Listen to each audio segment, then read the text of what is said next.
दोस्तों, बिहार के एक छोटे से गांव से आने वाला एक लड़का जो आज यूनाइटेड नेशन से लेकर इंडियन पॉलिटिक्स तक अपनी एक अलग पहचान बना चुका है। ये वही व्यक्ति है जिसने नरेंद्र मोदी को गुजरात के मुख्यमंत्री से लेकर भारत का प्रधानमंत्री बनाने में अहम भूमिका निभाई। साथ ही जिसने राहुल गांधी, नीतीश कुमार, ममता बनर्जी और अरविंद केजरीवाल तक के साथ बहुत बड़े लेवल पे काम किया। चाय पे चर्चा और 3D होलोग्राम रैलीज जैसे इनोवेटिव आइडियाज भी इन्हीं ने दिए। एक समय पे भारत के सबसे बड़े इलेक्शन स्ट्रेटेजिस्ट रह चुके ये व्यक्ति आज बिहार को बदलने की राह पे निकले हैं। हम बात कर रहे हैं प्रशांत किशोर की, जो पिछले 2 सालों से अपनी जन सुराज यात्रा के जरिए बिहार में क्रांति लाने का काम कर रहे हैं। तो आज की इस वीडियो में हम प्रशांत किशोर की लाइफ जर्नी के बारे में ही बात करेंगे कि कैसे एक बिहार के मिडिल क्लास फैमिली से आने वाले प्रशांत किशोर ने यूनाइटेड नेशन में जॉब करी, कैसे वो नरेंद्र मोदी से जुड़े और उन्हें 2014 का इलेक्शन जितवाने में उनकी मदद करी, कैसे बड़े बड़े पॉलिटिशियंस के साथ मिलकर काम किया और आज कैसे वो बिहार और वहाँ की जनता के लिए गाँव-गाँव जाकर वहाँ की फ्यूचर पॉलिटिक्स को बदलने के लिए प्रयास कर रहे हैं। तो चलिए आज की इस वीडियो में जानते हैं पॉलिटिक्स का चाणक्य कहे जाने वाले प्रशांत किशोर की लाइफ जर्नी के बारे में। दोस्तों, प्रशांत किशोर का जन्म 1977 में बिहार के रोहतास डिस्ट्रिक्ट में हुआ। उनके पिताजी श्रीकांत पांडे पेशे से एक डॉक्टर थे। बाद में अपनी सेकेंडरी एजुकेशन को कंप्लीट करने के लिए प्रशांत अपने पूरे परिवार के साथ बक्सर शिफ्ट हो गए और उनका आगे का बचपन बक्सर में ही बीता। प्रशांत बचपन से ही मैथ्स में काफ़ी स्ट्रांग थे और मैथ्स ही उनका फेवरेट सब्जेक्ट भी था। नंबर्स को लेकर उनकी अंडरस्टैंडिंग काफ़ी ज़्यादा थी, जो उनके बाद में पॉलिटिक्स में भी काम आई। जब प्रशांत ने बिहार बोर्ड से अपनी 12वीं कंप्लीट करी तो उसमें भी उनके सबसे ज़्यादा मार्क्स मैथ्स में ही आए और उनके परिवार में सभी लोगों को ये लगा कि अब प्रशांत किसी अच्छे कॉलेज से इंजीनियरिंग करेंगे। लेकिन प्रशांत के दिमाग में कुछ और था। उन्होंने अपने पिताजी को इंजीनियरिंग ना करने के लिए कन्वेंस किया और स्टैटिस्टिक की पढ़ाई करने के लिए दिल्ली जाने का फैसला लिया, जिसके बाद वो दिल्ली आए और उन्होंने यूनिवर्सिटी में एडमिशन लिया। लेकिन कुछ ही समय बाद तबीयत खराब होने के चलते उन्हें अपनी पढ़ाई को बीच में ही छोड़कर वापस बिहार आना पड़ा। प्रशांत अक्सर अपने इंटरव्यूज़ में ये बताते हैं कि उन्होंने अपनी लाइफ में हर एक एजुकेशन फेज़ के बाद एक गैप लिया और जिसके वजह से उनके पिताजी भी उनसे काफ़ी नाराज़ रहते थे। दिल्ली से वापस आने के बाद भी प्रशांत ने 3 साल का गैप लिया और उसके बाद लखनऊ जाके उन्होंने अपनी ग्रेजुएशन कंप्लीट करी। इसके बाद उन्होंने फिर से 2 साल का गैप लिया और 2 साल बाद पोस्ट ग्रेजुएशन करने के लिए वो हैदराबाद गए, जहां से पब्लिक हेल्थ में पोस्ट ग्रेजुएशन कंप्लीट कर लेने के बाद उनकी जॉब यूनाइटेड नेशन में as a public health specialist लगी और उनकी पहली पोस्टिंग हैदराबाद में हुई।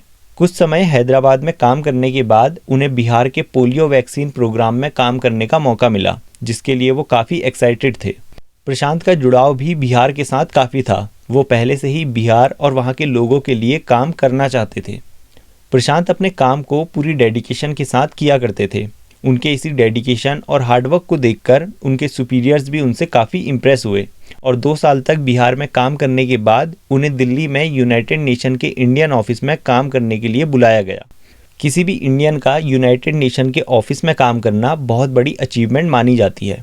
दिल्ली ऑफिस में भी 2 साल तक काम करने के बाद उन्हें यूनाइटेड नेशन के हेडक्वार्टर्स में काम करने की अपॉर्चुनिटी मिली और वो अपनी फैमिली के साथ अमेरिका शिफ्ट हो गए। लेकिन अब प्रशांत की लाइफ पहले से काफ़ी स्टेबल हो चुकी थी। उनके पास नया करने को और कुछ भी नहीं था। वो अपनी इस जॉब से बोर होने लगे थे। तो ऐसे में प्रशांत अपने सुपीरियर से कुछ फील्ड वर्क देने की मांग करते हैं, जिसमें वो ग्राउंड पे जाके अपनी स्ट्रेटजीज और एग्जीक्यूशन के ऊपर काम कर सके। इसके बाद प्रशांत को as a division head Africa की एक छोटी सी कंट्री चैड में काम करने का ऑफ़र आता है और वो इस ऑफ़र को तुरंत ही एक्सेप्ट कर लेते हैं। दोस्तों, एक डिवीज़न हेड का काम होता है किसी एक डिवीज़न में वहाँ की सारी एक्टिविटीज़ को मॉनिटर करना और उनके अकॉर्डिंग स्ट्रेटजीज़ बनाना।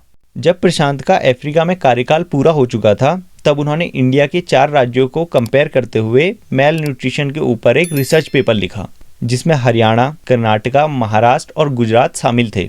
और इंटरेस्टिंग बात तो ये है कि इस लिस्ट में गुजरात सबसे लास्ट में था। इन रिसर्च पेपर्स को गुजरात में भी कई लोगों ने देखा, जिनमें से ही एक वहाँ के चीफ मिनिस्टर नरेंद्र मोदी भी थे। वो इन रिसर्च पेपर्स को देखकर काफ़ी इम्प्रेस हुए और उन्होंने इस पर और जानकारी लेने के लिए प्रशांत किशोर से कांटेक्ट किया। दोनों के बीच अच्छी बातचीत चलने के बाद नरेंद्र मोदी ने प्रशांत किशोर को गुजरात में काम करने के लिए इन्वाइट किया और यही प्रशांत की लाइफ का पहला मेजर टर्निंग पॉइंट था। यहीं से इंडियन पॉलिटिक्स में प्रशांत किशोर के एरा की शुरुआत हुई। लेकिन प्रशांत के लिए इंडिया जाने का डिसीजन लेना आसान नहीं था। वो यूनाइटेड नेशन के एक अच्छे डिप्लोमेट बन चुके थे, उन्हें अच्छी सैलरी मिल रही थी और वो अपनी फैमिली के साथ अमेरिका शिफ्ट हो चुके थे। ऐसे में अपनी वेल सेटल्ड लाइफ को छोड़कर इंडियन पॉलिटिक्स में आना उनके लिए किसी बड़े रिस्क लेने से कम नहीं था।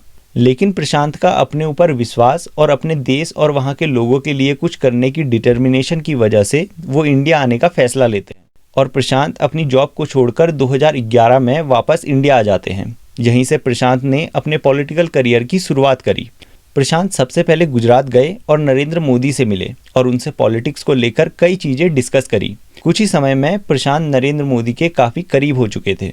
अगले ही साल 2012 में गुजरात इलेक्शन भी होने थे, तो प्रशांत ने सबसे पहले इसी प्रोजेक्ट पे काम करना शुरू किया। देश में नरेंद्र मोदी की इमेज कुछ ज़्यादा अच्छी नहीं थी, लोग उन्हें कम जानते थे। तो ऐसे में प्रशांत ने मोदी को लोगों के सामने लाने के लिए कई सारी स्ट्रेटजीज बनाई।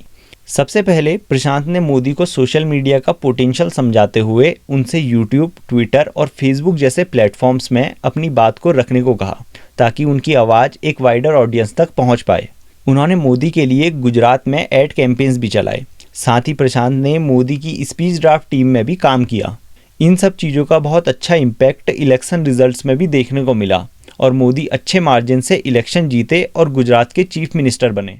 ये पहली बार था कि जब एक पार्टी के लिए किसी व्यक्ति ने ऑफिशियल तौर पे इलेक्शन स्ट्रेटेजिस्ट का काम किया। इससे पहले ये टर्म इंडियन पॉलिटिक्स में एग्जिस्ट नहीं करता था। इसके बाद मोदी ने प्रशांत किशोर के काम से इम्प्रेस होकर उन्हें 2014 लोकसभा मिशन के लिए अपनी टीम में भी रख लिया। और अब प्रशांत के लिए एक बड़ा चैलेंज 2014 में नरेंद्र मोदी को देश का प्रधानमंत्री बनाने का था। अभी तक जहां मोदी सिर्फ गुजरात तक ही सीमित थे, वहीं अब प्रशांत का काम था कि वो देश में मोदी की इमेज को नेशनल लीडर के तौर पे सेट करे और प्रशांत ऐसा करने में सक्सेसफुल भी रहे। उन्होंने कई सारी स्ट्रेटजीज बनाई जिससे देश में लोग मोदी को नेशनल लीडर के तौर पे जानने लगे। सबसे पहले प्रशांत ने मोदी की आवाज़ को देश के हर एक कोने तक पहुंचाने के लिए सोशल मीडिया कैंपेनिंग का बढ़ चढ़कर यूज़ किया, जिसमें उन्होंने वीडियोज़ के थ्रू अपनी बात को देश के कोने कोने तक पहुँचाया। इसके साथ ही मोदी को प्रमोट करने के लिए प्रशांत ने कई इनोवेटिव कैंपेन्स भी चलाए, जैसे चाय पे चर्चा, 3D hologram rally, run for unity और सबका साथ सबका विकास। इन कैंपेन्स ने मोदी को ग्राउंड लेवल तक लोगों से कनेक्ट करने में हेल्प करी। इसके बाद 2014 में लोकसभा के इलेक्शंस होते हैं। बीजेपी को इन इलेक्शंस में बड़ी जीत मिलती है और नरेंद्र मोदी देश के प्रधानमंत्री बनते हैं। प्रशांत किशोर का ये प्रोजेक्ट यहाँ पे ख़त्म होता है और वो अपने इस मिशन में सक्सेसफुल साबित होते हैं। लेकिन इलेक्शन जीतने के कुछ ही समय बाद प्रशांत मोदी से अलग भी हो जाते हैं। जब प्रशांत किशोर से इसकी वजह पूछी गई तो उन्होंने बताया कि पहले तो नरेंद्र मोदी उनके पॉलिटिक्स में लिटरल एंट्री लाने की बात से सहमत थे, लेकिन प्राइम मिनिस्टर बन जाने के बाद वो इस पर उतना ध्यान नहीं दे रहे थे। तो इसी को संकेत समझ प्रशांत किशोर ने तय किया कि वो अब मोदी के साथ काम नहीं करेंगे। इसके बाद प्रशांत ने 2015 में आईपैक को एक professional election campaign management company के रूप में शुरू किया। इसके तहत उन्होंने कई राजनीतिक दलों के लिए इलेक्शन स्ट्रेटजीज बनाई और ग्राउंड लेवल कैंपेनिंग को मैनेज किया। 2015 में ही प्रशांत किशोर नीतीश कुमार के लिए भी इलेक्शन स्ट्रेटजिस्ट का काम करते हैं। प्रशांत की इलेक्शन को लेकर समझ इतनी ज़्यादा थी कि जिससे वो नीतीश कुमार को भी इलेक्शन जितवाने में मदद करते हैं। कुछ साल नीतीश कुमार के साथ काम करने के बाद प्रशांत अपने अगले प्रोजेक्ट की ओर चल पड़ते हैं। उन्होंने अगले कुछ सालों में अरविंद केजरीवाल, कैप्टन अमरिंदर सिंह, MK स्टैलिन और ममता बनर्जी के साथ इलेक्शन स्ट्रेटजिस्ट के तौर पर काम किया और उन्हें इलेक्शन जितवाने में उनकी मदद करी।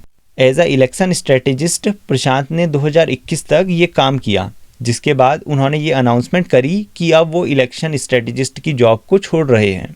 और इसके पीछे का रीज़न जब प्रशांत किशोर से इंटरव्यूज़ में पूछा गया तो वो बताते हैं कि जब भी उनकी लाइफ स्टेबल होती है तो उन्हें काफ़ी घबराहट होने लगती है। उन्हें अपनी लाइफ में नए नए चैलेंजेस को लेना काफ़ी पसंद है। जब उन्होंने देखा कि अब as a election strategist politics में नया करने को और कुछ नहीं है, तो उन्होंने इसे छोड़ने का फैसला लिया और एक और नए चैलेंज के साथ फिर से निकल पड़े। और अब की बार ये चैलेंज था बिहार को इंडिया के टॉप 10 लीडिंग स्टेट की लिस्ट में शामिल करने का। दोस्तों, बिहार आज हमारे देश का सबसे पिछड़ा राज्य है, जहां नेताओं ने डेवलपमेंट, इंफ्रास्ट्रक्चर और एजुकेशन के नाम पे बिहार की जनता को लूट कर सिर्फ अपना घर भरने का काम किया है। आज बिहार के लोगों के पास ना ही प्रॉपर एजुकेशन है और ना ही रोजगार। जब प्रशांत ने ग्राउंड लेवल पे लोगों के पास जाकर इन सब परेशानियों को देखा तो उन्होंने ये फैसला लिया कि अब वो अपने आगे का जीवन बिहार और बिहार के लोगों के डेवलपमेंट के लिए ही डेडिकेट करेंगे। इसके लिए प्रशांत किशोर ने जन सुराज के नाम से एक संगठन को शुरू किया, जिसकी स्थापना आने वाले 2 अक्टूबर 2024 को पॉलिटिकल पार्टी के तौर पे होने वाली है। प्रशांत किशोर पिछले 2 सालों से बिहार में पदयात्रा कर रहे हैं। वो घर घर जाकर लोगों तक अपना मैसेज पहुंचाने का और उन्हें उनके वोट के प्रति जागरूक करने का काम कर रहे हैं। प्रशांत किशोर की इस यात्रा की फंडिंग वो लोग कर रहे हैं जिनको इलेक्शन जिताने में प्रशांत किशोर ने अपना योगदान दिया था। साथ ही वो लोग भी जो प्रशांत में बिहार को चेंज करने का पोटेंशियल देखते हैं। उनकी इस जनसुराज यात्रा के 3 मेन उद्देश्य हैं। पहला है कि लोगों को ये बताया जाए कि आप अपने और अपने बच्चों के लिए वोट दो और अपने वोट की वैल्यू को समझो। दूसरा कि किसी भी गलत व्यक्ति को इसलिए वोट मत दो कि कोई दूसरा ऑप्शन नहीं है, बल्कि एक नया दल बनाओ ताकि मजबूरी में किसी को वोट ना देना पड़े। तीसरा कि बिहार की ज़मीनी हकीकत को समझकर हर पंचायत के विकास के लिए अगले 10 सालों के लिए एक योजना बनाई जाए।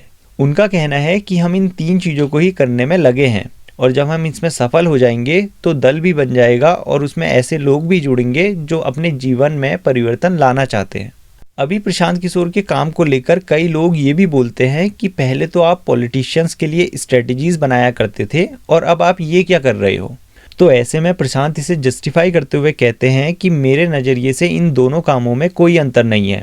पहले मैं यही काम पॉलिटिशियंस के लिए करता था, उनको समझाता था कि आप कैसे अपनी पार्टी को ऑर्गेनाइज करो, किन मुद्दों पर चुनाव लड़ो, कैसे अपनी बात को जनता तक पहुंचाओ और कैसे अपने ऑपोजिशन को टैकल करो। लेकिन अब मैं इन्हीं बातों को पॉलिटिशियंस को ना बताकर सीधा जनता को बताने का काम कर रहा हूँ, जिससे होगा ये कि अलग अलग समाज से कुछ लोग ऐसे निकल के आएंगे जो अपने लोगों के भविष्य को सुरक्षित करने के लिए काम करेंगे। और जब ये सारे लोग इकट्ठा एक साथ खड़े होकर एक पार्टी बनाएंगे तो उसकी पावर बहुत ज़्यादा होगी। और प्रशांत किशोर का तो ये भी कहना है कि अगर जन सुराज पार्टी बनती है और वो 2025 में विधानसभा के इलेक्शन में पार्टिसिपेट करती है तो पूरे देश को बिहार से बहुत शॉकिंग रिजल्ट देखने को मिलेंगे। प्रशांत अपनी स्पीचेस में अक्सर बिहार में शराबबंदी का भी विरोध करते हैं। वो कहते हैं कि दुनिया में कोई भी ऐसा प्रमाण नहीं है जिसमें शराबबंदी से किसी भी राज्य या देश ने आर्थिक और सामाजिक विकास किया हो। और वैसे भी ये पॉलिसी जमीन पर कहाँ लागू है। बिहार के घर घर में तो शराब बिक रहा है, बस दुकानों में बिकना बंद हो गया है और होम डिलीवरी चालू हो गई है। शराबबंदी से हर साल बिहार को 20,000 करोड़ का नुकसान हो रहा है और ये 20,000 करोड़ जा रहा है शराब माफिया और भ्रष्ट ऑफिसर्स के पास जो इलीगली राज्य में शराब को सप्लाई कर रहे हैं। और सबसे बड़ी बात कि शराबबंदी को वुमेन एम्पावरमेंट के नाम पे लाया गया था, लेकिन आज के दिन महिलाएं ही इससे सबसे ज़्यादा प्रताड़ित हैं, क्योंकि जब इन महिलाओं के घर के लोग इलीगली शराब पीते या बेचते हुए पकड़े जाते हैं तो उन्हें कई सालों के लिए जेल में डाल दिया जाता है। प्रशांत किशोर के दिए गए डेटा के अकॉर्डिंग 2016 के बाद से करीब 6,37,000 केस शराबबंदी के अंतर्गत रिकॉर्ड किए गए हैं, जिसमें से 1,10,000 केसेस में आज भी लोग या तो जेल में बंद हैं या फिर कोर्ट के चक्कर काट रहे हैं और इनमें से मैक्सिमम लोग गरीब और पिछड़े वर्ग के हैं। प्रशांत किशोर का कहना है कि बिहार जितना गरीब आंकड़ों में दिखता है वो उससे कई गुना पीछे है। बिहार की इतनी भयानक और बुरी स्थिति है कि कभी कभी तो देख के डर लगता है कि बिहार में ये सब कैसे सुधरेगा।